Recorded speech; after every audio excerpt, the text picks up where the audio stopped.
I don't think we're live yet.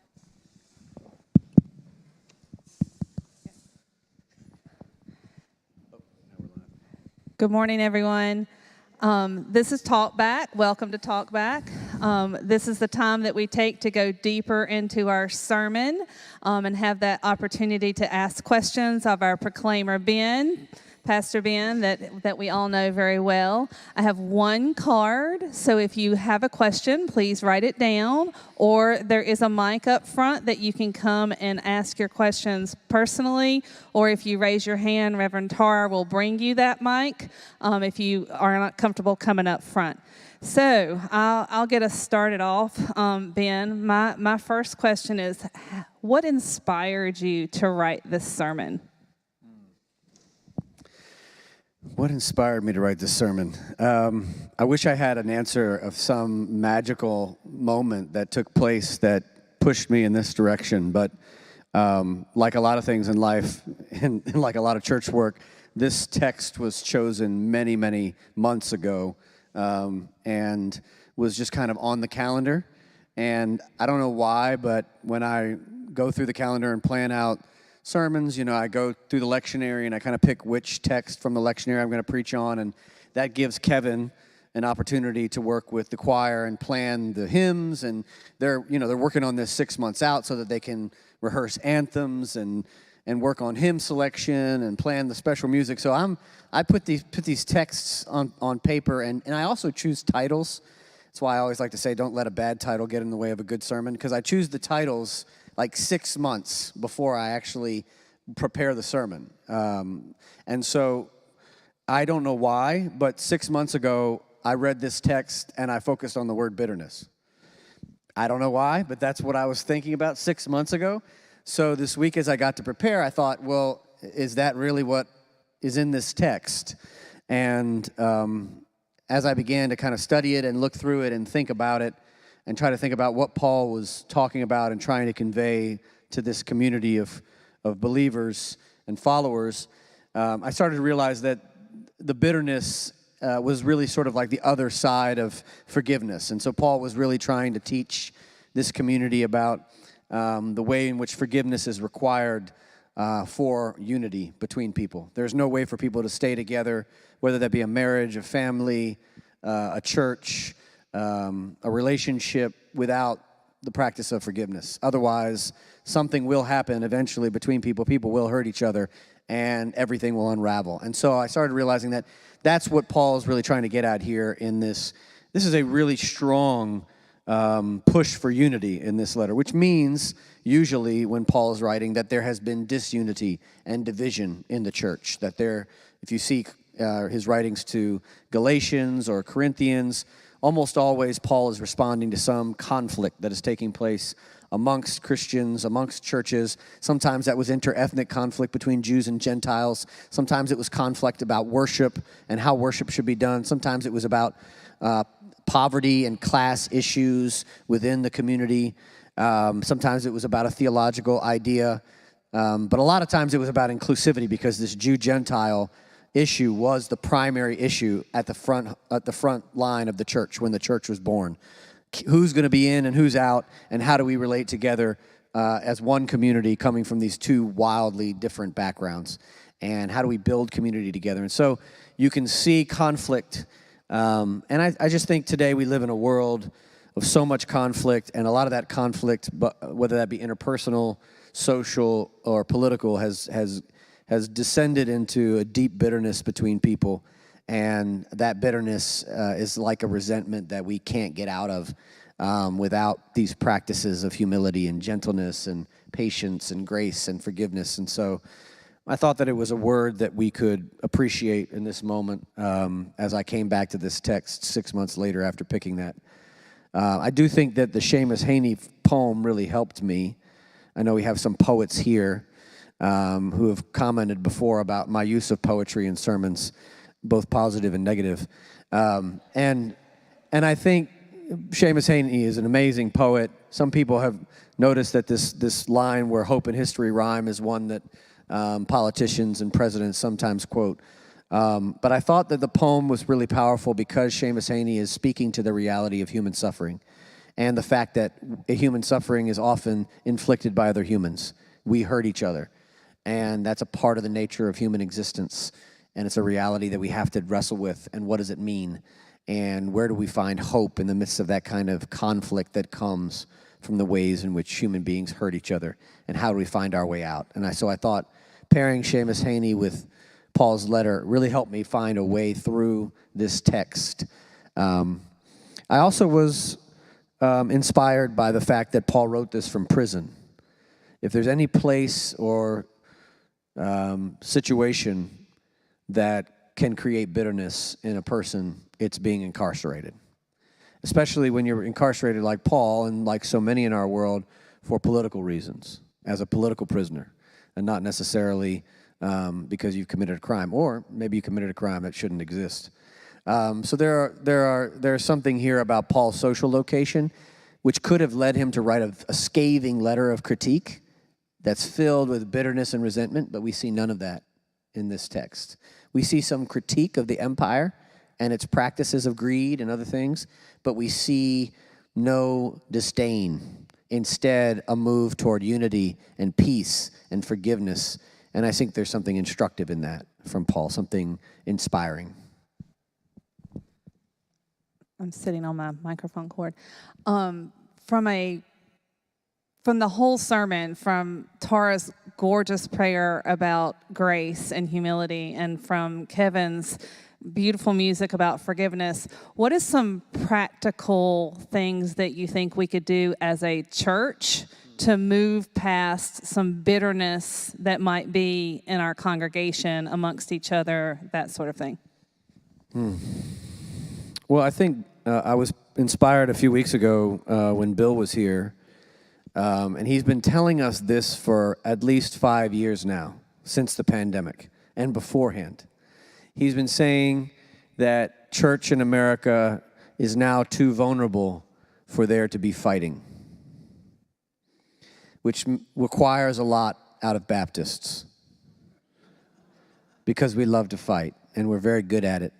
And it's in our DNA to, you know, what they say about how Baptists conquered the South: divide and conquer. The church gets into a fight, they split, and now you got First and Second Baptist Church, right? And you dominate a town very quickly when you split 5 times over a theological issue, and suddenly there's 10 churches, 10 Baptist churches, all with different theology in a southern town. That's how Baptists have existed for a long time. You know, they get to fight over a fever-pitched disagreement within the church, and they split and they go off and start a new church. Bill's suggestion to us is that the church is too vulnerable for that kind of infighting that has characterized Baptist communities for so long, and that we need to approach our fellowship with a kind of tenderness, he said a few weeks ago. And tenderness is actually a word Paul uses in this text, along with humility and gentleness and patience and kindness and all the fruits of the Spirit. Tenderness is like a form of grace for one another, to approach each other with that kind of softness that we don't always find in church communities. Pastors always talk about amongst each other when they're colleagues, why are people so hard on each other in church, difficult to each other, mean to each other in church? And oftentimes it's because they can be. And there are very few other places in their life where they can do that and get away with it. If you do that in a marriage, the marriage will end. If you do that at work, you will get fired. If you do that to your children, they'll turn away from you. But at church, we have to be together, right? We have to bond together. Nobody's going to kick you out, right? So people can, when they can get away with kind of meanness and harshness, they will. And so that is what makes church community much more difficult relationship-wise than, say, a job, a business, a law office, a bank, an insurance company, etc. But that's why I told the story of this woman in church, and certainly was not pleasant always to be around her in church community, and a lot of harm was done. But where was that harm coming from? If we could stop and take a moment to step back and ask ourselves, where is the what is the origin of the kind of bitterness that a person would have where they would hate someone in that way, and with such disdain? How does that develop? Where does that come from? And are we able to be curious and step back and wonder and say, there's something else going on in that person's life that is creating them, causing them to feel this strength of emotion around this. And what is that? Let's get at that issue, because it's probably much more important than, say, the color of the carpet in the church, right? Which is what a lot of church fights end up being about, but are really not about that, right? They're about power or control or pain and other things. So I think approaching each other with a little tenderness would be helpful. And I think the church today has a harder time laughing and having fun and joking around, because everything in the world seems so serious that we begin to take ourselves too seriously as well. And I'm thinking about this a lot because I'm working on the eulogy for Barbara Herring tomorrow. And if there's anything that I'm learning from Barbara Herring, is that she taught her family and her community not to take themselves too seriously. And that she was hilarious in the ways that she approached that with people and messed with people. And some of the stories that the families asked me to share tomorrow are just hilarious.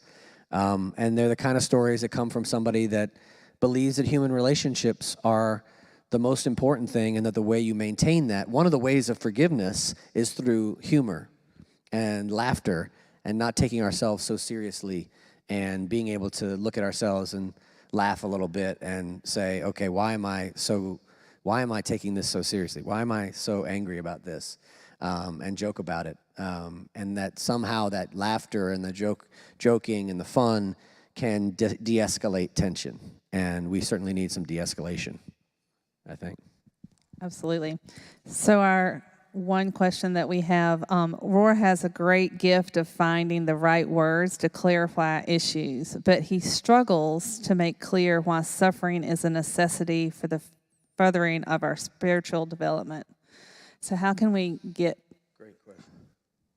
So in this chapter, which comes from the book Naked Now, strongly recommend, Roar says that love and suffering go together. If you love something deeply and you lose it, or it causes you pain, you will suffer. That is just the nature of life. And so most of our suffering comes from the fact that we love things and then lose them, or they cause us pain for whatever reason or not. So love and suffering go hand in hand. And in fact, if we don't love things deeply or close ourselves off to loving things, we won't feel that pain, but we will not evolve as human beings. So what he's saying is that suffering can take us toward bitterness and anger if we allow it to, but suffering can also remind us that the reason we're suffering is because we care about something so deeply, that we love something so deeply, that when we lose it or it turns on us, that we are crushed by that because of the love.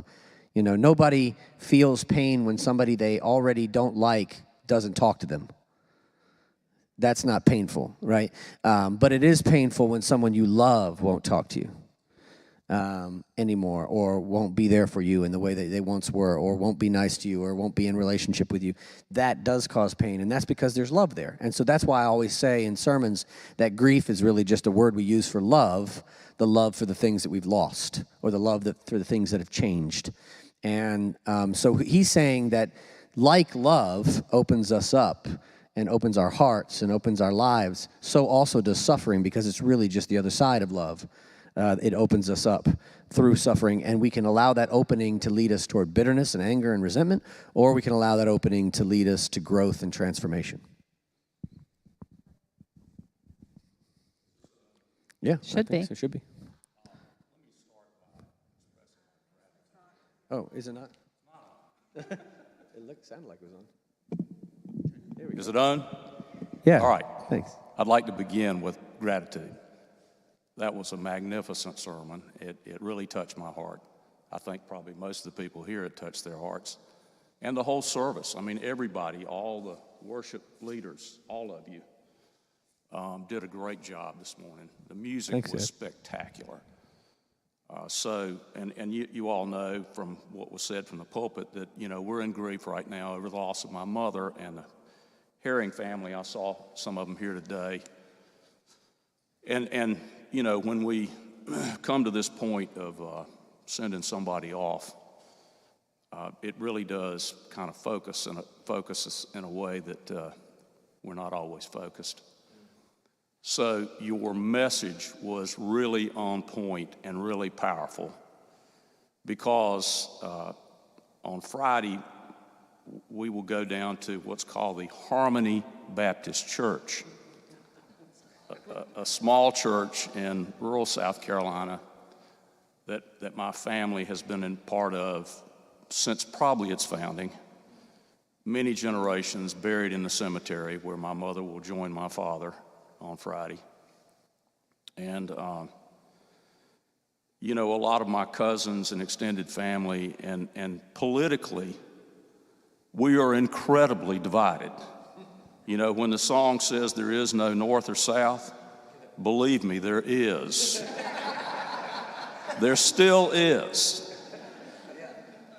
And when you described, you know, the challenges of being Baptist, my parents finally gave up and joined the Methodist Church at the very end. Although They just split too. What's that? They just split too, the Methodists. Oh yeah, I know it was no refuge.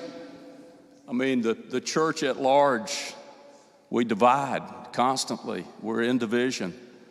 And my extended family, you know, politically, we are quite out of step. Some of I have a brother who is, you know, when I go to his house, the Fox News is on, and I have another brother who says, I'm not going there anymore if the Fox News is on. And I don't like sitting around with the Fox News in the background, but we have to sit around to talk about sending my mother off. So the question I thought that you asked earlier was so on point, and Ben, you gave a good answer. We do need to learn to laugh with each other, and we need to figure out how to do this without taking out the swords and whacking at each other like in the Dragon movie. And you know, when we're headed for a confrontation and a collision in November in this country, and the Baptists will be all over that on all sides. Sadly, most of them, I fear, will be on the opposite side from me. And I'm passionate about the justice issues involved here. And so, you know, if you're passionate about justice issues, as I know you are, and as many people here are, you know, how do we do this business of peacemaking? I mean, I've actually thought about peacemaking in the context of my mother, because her mother could have been the person that you described in your sermon. She gave a few ministers, you know, her unadorned views of them. And she was a tough lady. She grew up in tough times. And so, you know, that character came alive for me. I know that character. I know that character. But I think we all know one of those. We all know that character. Some of us are that character. Yes, of course, I am. I'll own it. I'm part of that character myself. But, you know, my mother was a peacemaker, which is a high calling. So how do we do this business? I mean, you've already started down that path, but if you got any more to say about it, I'd appreciate it, because, you know, they're going to be, and I don't mean to talk too long, so I've been have thinking, at it. It's a great question, Ed, and I know it's been on your mind a long time. I think it's been in a constant dialogue Ed and I have been having about this very question for probably about 8 years now. It's because it's the same question. It's the question about the political divide in our country right now, and it's the question about how to believe strongly in the teachings of Jesus as we interpret them, of love and justice and peace and inclusivity, and at the same time not cut off 50%, over 50% of America, who are our neighbors and our siblings, whether we like it or not. First, I don't know that I have any grand solutions that will save the nation. I want to be clear on that. I think I can talk individually for how I think about this. You don't know the answer? No, I don't have an answer for you. Vote, I guess. I think for me, though, I've been really trying to find ways to humanize those who I violently disagree with. Let me put it that way. How do I humanize in my mind? And it may sound condescending as I describe it to you, but I'm going to tell you how I do it. And the way I do it is I think, and I've talked about this before, Americans, particularly white Americans, and many of whom are very, very conservative and very, very angry about the state of our nation, have good reason to be. There has been a movement, an economic movement in this country that has disenfranchised everyone who doesn't have $1 million. And that's a lot of white folks. And, you can say what you want about the Republican nominee, but a broken clock can be right twice a day. And some of those trade things that you hear him railing about, I agree that they have hurt our country. Some of the globalization and trade where you can, as a corporation, decide that instead of paying workers in West Charlotte $15 an hour, you can move your company to China and pay them $2 an hour. That should not happen. Because when it does, the workers here lose their jobs and the workers in China get exploited. Right? That ability to do that in the trade agreement, it has disrupted many small towns. The very people that the Republican nominee appeals to are in towns where the major industry has been disenfranchised and disinvested in and deindustrialized for years. And so you could say, well, why don't they also see that he is the nominee for people that did that? Well, that's a kind of critical thinking that you're expecting average Americans to do in the midst of struggling to eat, right? Struggling to work, find jobs, put food on their table.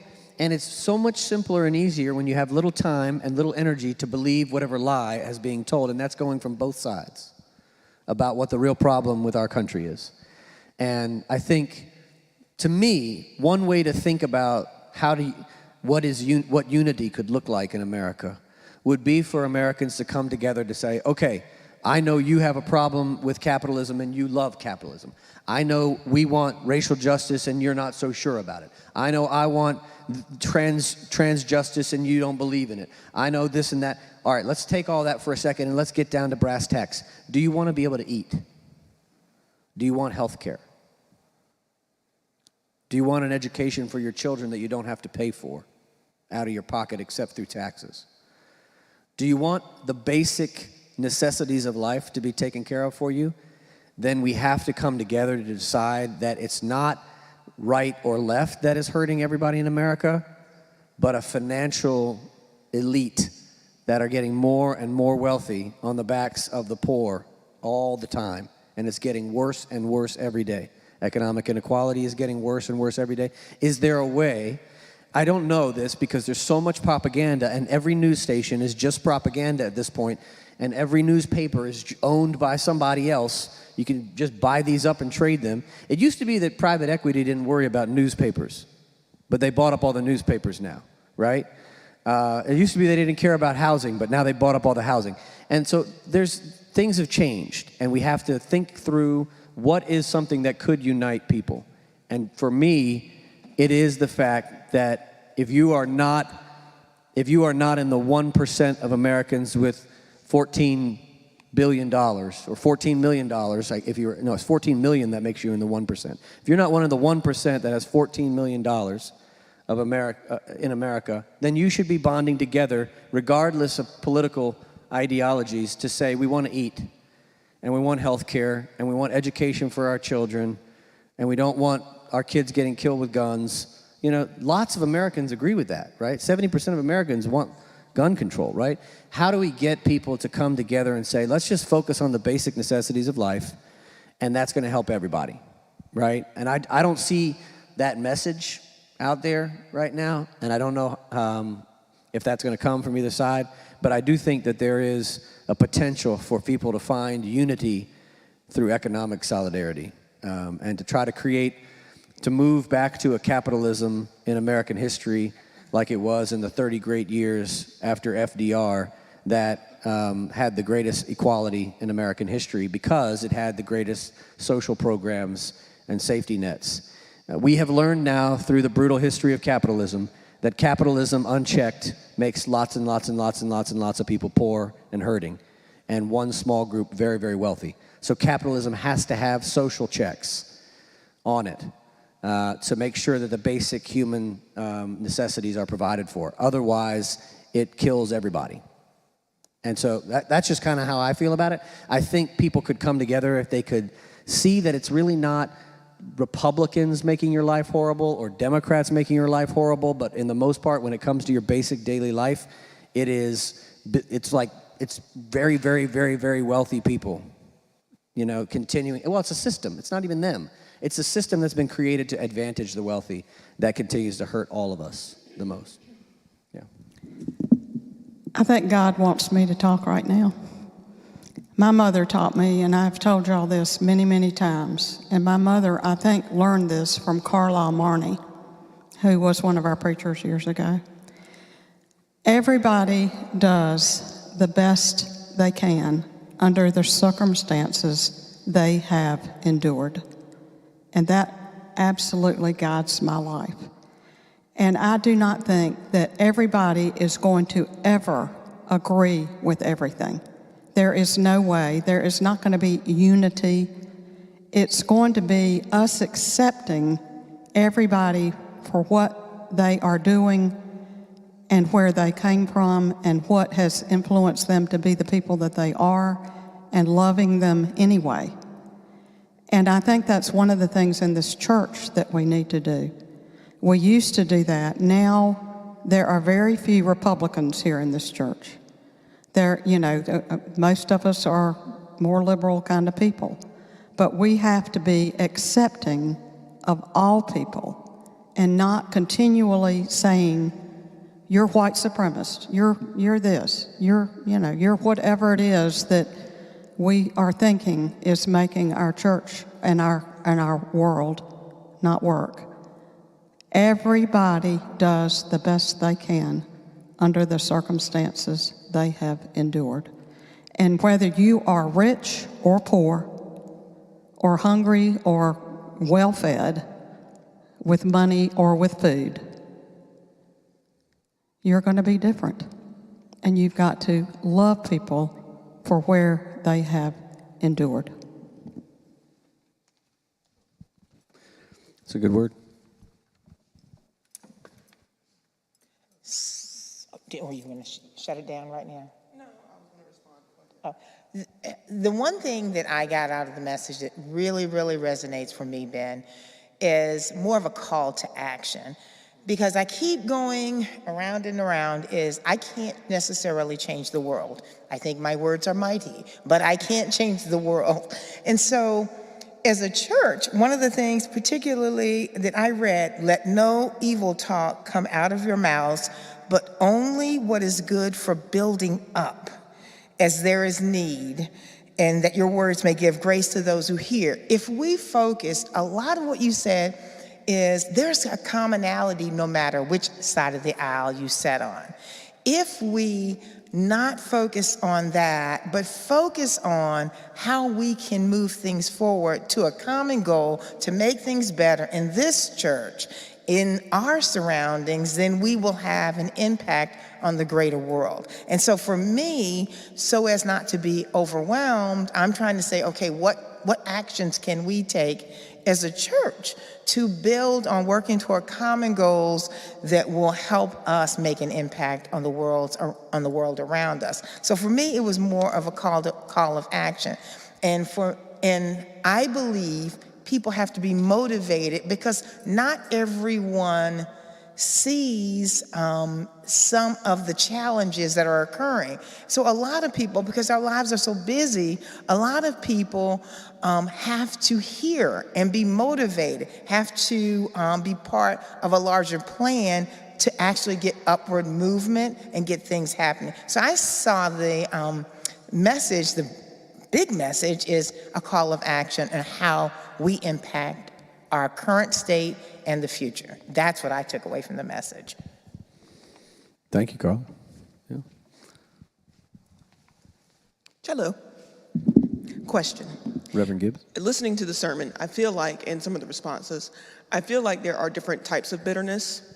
So I wonder if you could expound upon that. And what I'm thinking about as I think about the sermon and some of the comments here is the idea of the bitterness that is formed from life experience, circumstance, things that we cannot help, things that we cannot shape, versus the bitterness that comes from hatred.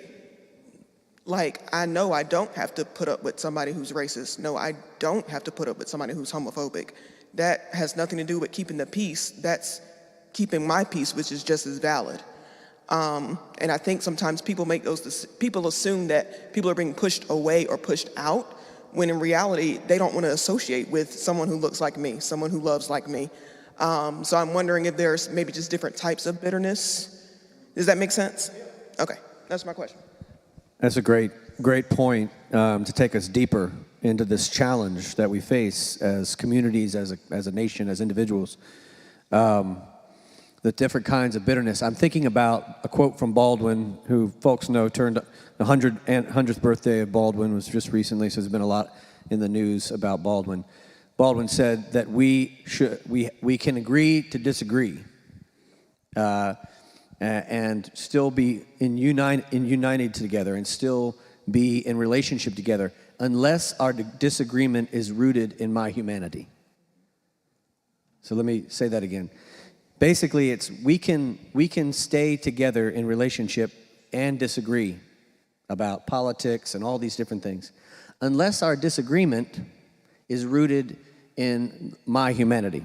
And so I think what Tara is saying is, if our disagreement boils down to, you don't think I'm a person, you don't think I should exist as a person, you don't think I should have rights as a person, you don't think I should have freedoms as a person, you don't think I should be treated fairly as a person, then we cannot stay in relationship because our disagreement is rooted in my humanity. And therefore, that's going to be a bridge too far, right? And I think that's one of the places where we have to talk about why church is challenging when you try to do church from an inclusive space.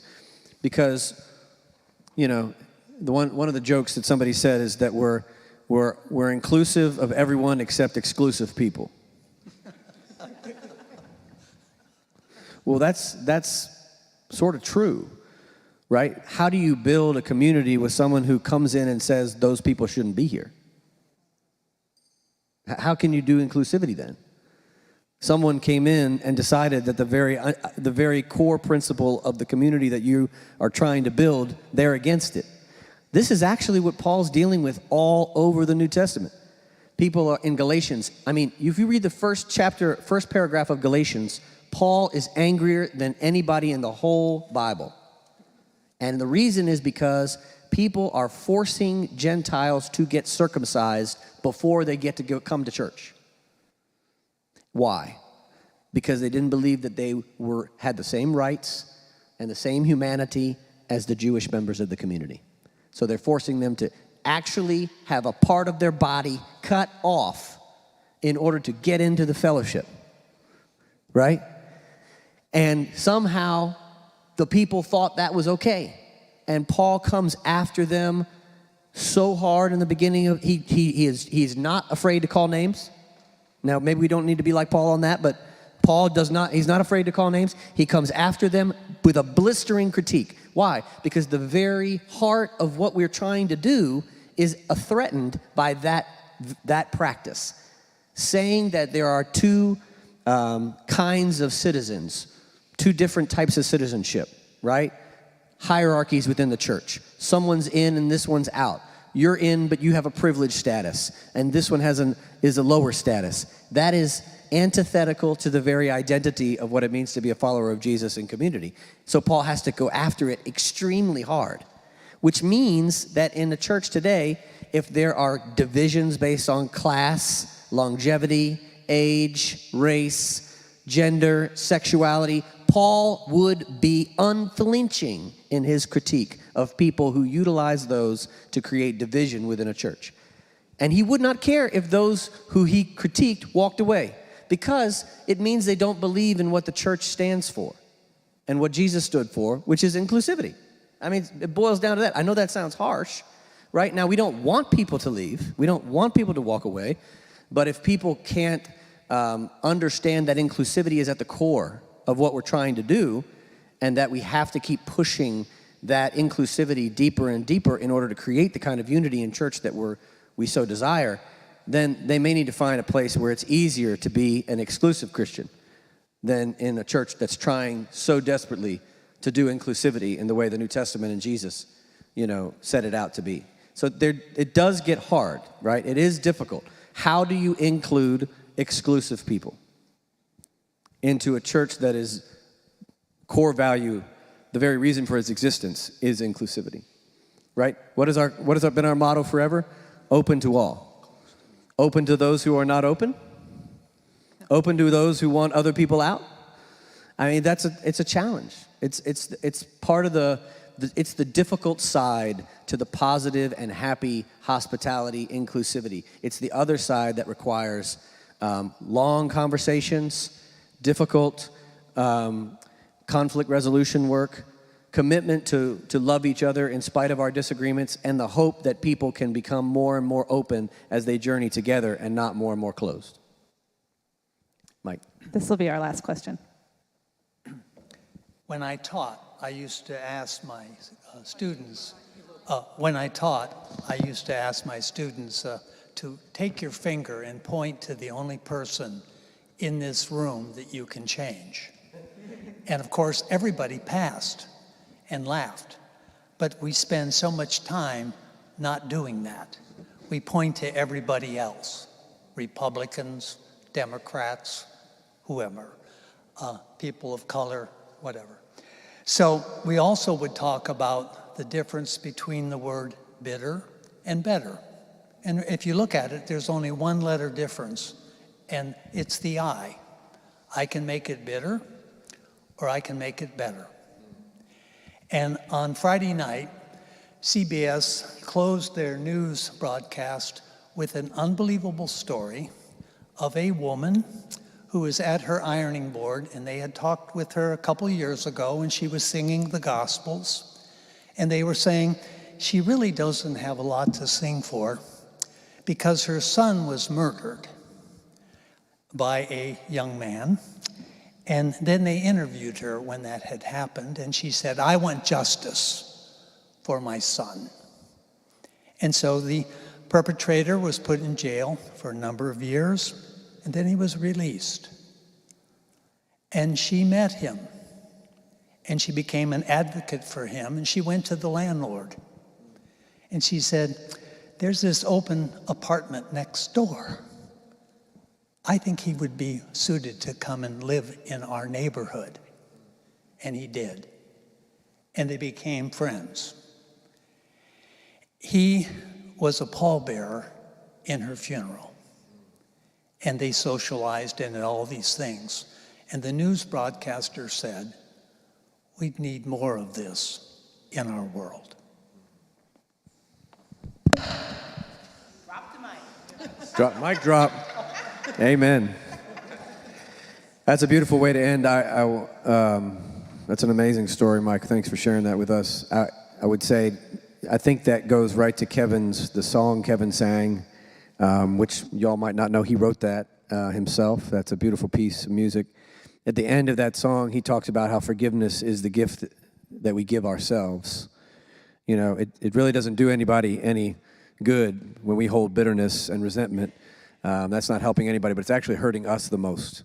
And so I think that's a reminder to us that It's really it's up to us to do the work of forgiveness, forgiving ourselves and forgiving other people here.